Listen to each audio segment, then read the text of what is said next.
This is a free sample of the book, Never Ghosted Again, The Art of Being Irresistible, by Cairo, Copeland.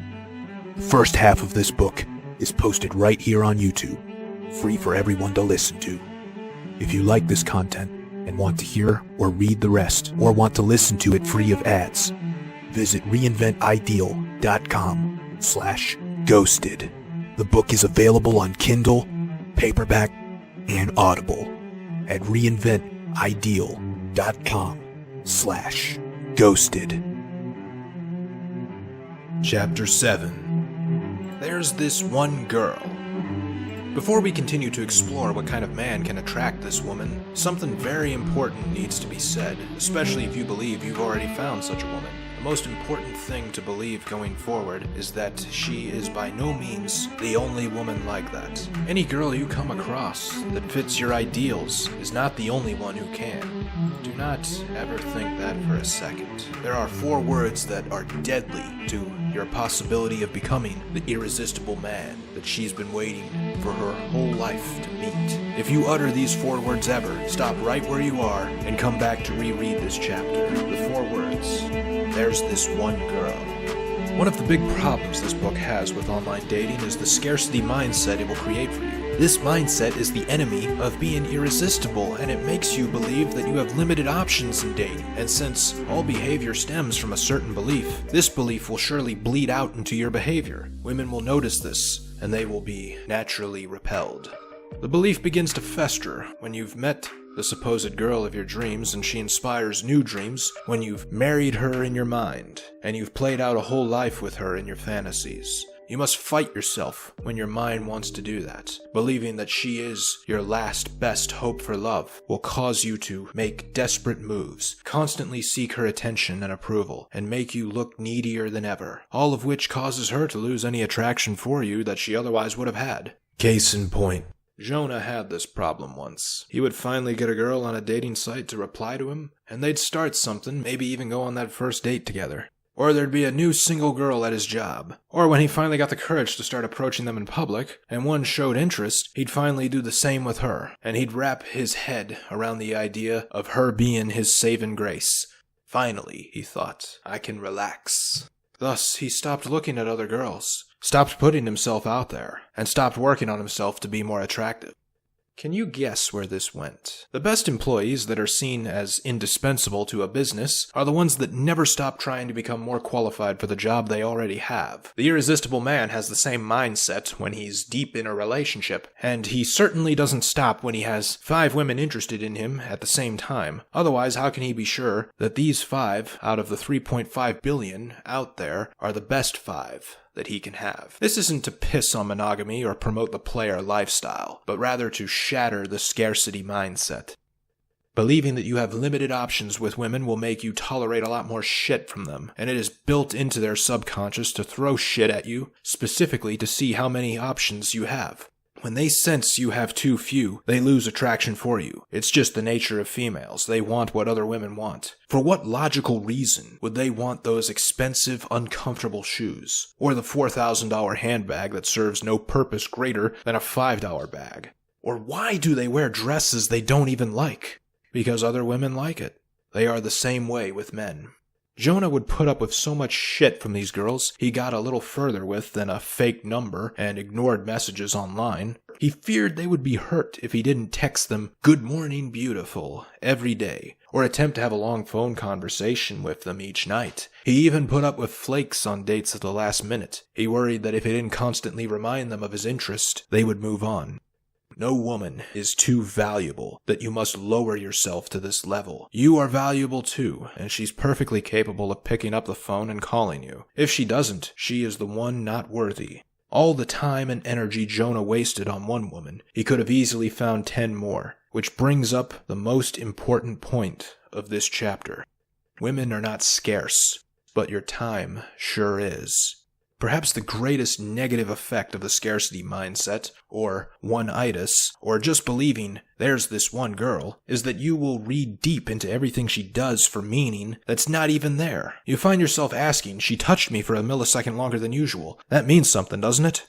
When you see her talk to another guy, oh my god, what's going on over there? Or, when she just mentions another guy, you question why she does, and it makes it impossible to have any fun with her when you're around her. Confirmation bias determines that when you look for evidence of anything you already believe, you will find it. With your focus on just one girl, you likely are not in the most confident mindset, so you have limiting beliefs. And as you analyze her actions, you'll find confirmations of these limiting beliefs with them. Or perhaps the opposite is true. You're of the mind that lies to yourself about where you stand with her, and use everything as confirmation of progress toward getting what you want, when really all you're doing is feeding the fairy tale in your mind instead of doing anything to make it a reality. And for damn sure, she will do nothing to bring it closer to reality. The fantasy is comforting for sure. It continually perpetuates itself by saying, just a little more patience, a little more effort. Soon you'll have what you want. The proper alternative is the abundance mindset. First and foremost, it is completely natural for you to fall for the trap of believing that there is only one girl that can be your saving grace and guardian angel. Throughout most of a guy's life, he's liked girls and had experienced no reciprocity from them, but rather rejection. So when one finally likes him back, he takes this experience as a rare occasion that needs to be prolonged. But the irresistible man has an abundance mindset that tells him otherwise. If it doesn't work out with this one girl, he thinks, that's her loss, because there are 100 of them right behind her. Some might even be much better. This isn't a theory in his mind or a leap of faith in his heart. It is a fact that he knows he can easily rely on because he's experienced it firsthand. Step 1. Confirm the abundance. If you want to see an unlimited supply of beautiful women, do the following things. 1. Go to a beach. It won't be long before your eyes wander everywhere. 2. Learn to dance. From the classroom to the club, you'll find women you want to get that close to. 3. Go to a yoga class. This is one place where it's guaranteed that the women will outnumber the men, especially acro yoga. 4. Go to a college campus. You can't sneeze without knocking over a beautiful girl. 5. Go to a mall. While it's a stereotype that women love to shop, there must be some degree of truth to the stereotype, otherwise it would not exist. 6. Look at your city's statistics. You'll likely find the population to be disproportionately female. 7. Google marriage statistics for your age group. You'll likely find that marriage is on the decline, so single women abound. 8. Commit to meeting 1,000 women in a year. Just the act of doing this will convince you that there are plenty of options for you. It's a numbers game, and you'll find that if you're more committed to the goal of 1,000 meets, you'll pick up some unexpected but pleasant surprises along the way.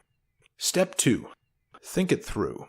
When you catch yourself saying the 4 deadly words, stop yourself and say, she may seem great right now, but I don't know everything about her. And she's still a human being, no different from me. She has to piss, shit, and shave her pits, so not exactly an angel from heaven.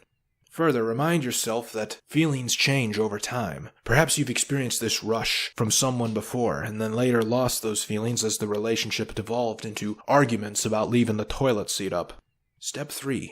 Look at other women. Whenever you catch yourself saying there's this one girl, look for the most beautiful woman around in your vicinity and say, excuse me, ma'am, you're not good enough for me. Because that's essentially what you're doing. Now, in reality, you're not going to do this. But do look for the most beautiful woman you can find at that moment and think that phrase exactly. You'll find yourself thinking how stupid it is to say that, because she's quite a catch herself.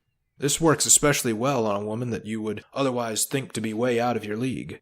The idea is to just get your mind off the one girl. When you think a ridiculous thought like this about another clearly beautiful woman, you'll start looking at her closer and finding reasons as to why she may be good enough for you. And if you can muster up the gall to go talk to her, then you'll do an even better job of destroying your one girl obsession. Step 4. Establish a list of must-haves. To keep yourself from falling from the trap of one-itis, establish a list of 3 things you hope your next girlfriend will have, or 3 things she must be in order to be yours, and be firm about this list. Call them deal breakers or non-negotiables if you want. The point is to establish a standard. Establishing a standard not only prevents you from settling and getting too invested in one person, but it also helps increase your value. Things only have value if other people believe they do. Gold, for example, is supposedly valuable only because other people think it has it. During a crisis like the apocalypse, it's unclear how gold will help anyone, because the apocalypse preparers still hold it. That's because they believe it has value. You must get others to believe that you have value as well. But how do you do that? First, start with yourself. Treat yourself like you're the client of your own matchmaking company and you promised your client nothing less than ideal compatibility, because this client is so valuable to your business. Step 5. Forge better friendships. The forces of nature that cause you to experience this are a chemical reaction in the brain to loneliness. Craving the attention and affection of this one girl is a coping mechanism the brain has for when you feel lonely. Attacking the disease at its source will suffice, and the source is the social disconnection. In a later chapter, you will be shown how establishing a social circle is far more important than even talking to girls. This is a big part of it. Romantic love is not the only thing that can fill the void created by loneliness. Creating a strong social circle where emotional support is given out freely will flip the emotional pain problem on its head. Instead of you feeling agony over your unfulfilled cravings for this woman, she will crave your company when she sees how happy you are in a group of your friends. This is the social animal instincts that evolution built into us thousands of years ago. We all crave that acceptance, even this one girl that's just so amazing. Now, become the man that she's been waiting her whole life to meet.